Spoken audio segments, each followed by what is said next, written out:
Hey everyone, welcome back to DC Motorworks. Today I've got a vehicle with one of my favorite engines in it. This is the M119 V8 from Mercedes-Benz that came out in 1990, and depending on what chassis it was in, ran till about 1999. This is a 1997 model, so this is essentially the last generation of the 119. So this one has the later fuel injection, which is multi-port instead of the CIS on the early models. It also forgoes the distributors and has coil on plug ignition, which you can see here. So these are kind of the more simplified versions of these engines, and a lot less of a maintenance, I won't call it a headache, but they are a lot easier to deal with. But one thing they did on these later ones is they changed what we call the oiler tubes from metal to plastic.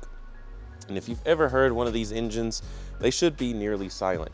And this one was making some awful ticking noises, and that's what we're going to show you today. And that is what we have here.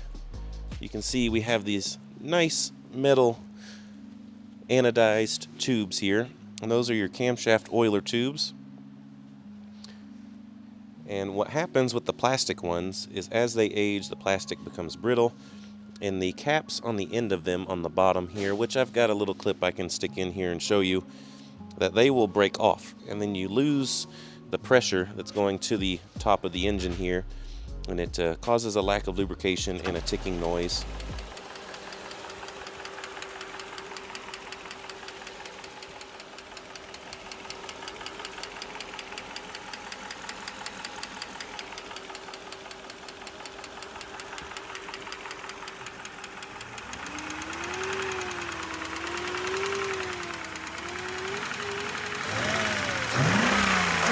And a testament to these engines is that even with that issue, they can make that noise for, like in the case of this one, he said it's been doing it for years and he hasn't really worried about it.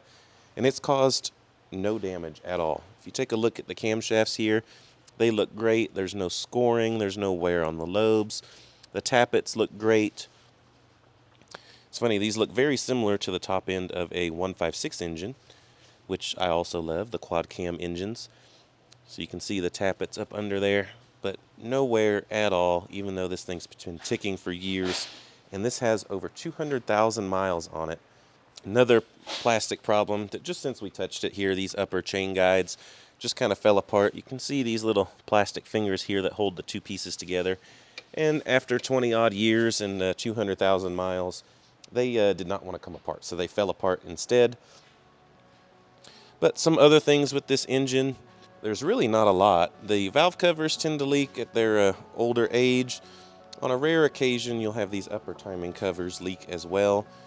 You get some oil leaks around your cam magnets here. Like I said, this is the later, very simplified 119 engine compared to the early one. Like if you've seen our other video on the Japanese 500 SL, which is the 119.960, the original 119, which is my favorite.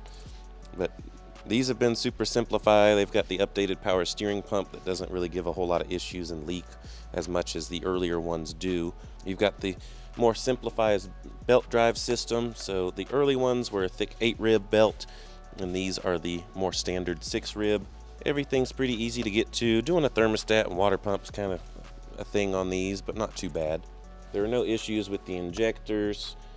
These later ones, I don't really see any issues out of the mass airflow sensors. So honestly, they're great. Like I said, this is I know that's kind of beating a dead horse, but this is the simplified and last generation of this engine. Even though these are the most simplified, it doesn't mean you want to skimp on maintenance. You still should change your oil. Occasionally, the abused ones will have issues with the chain guides in the lower part of the motor. So you want to avoid that if you can. So keep up with your maintenance, but that's kind of really it with these. And that's part of why we love them so much.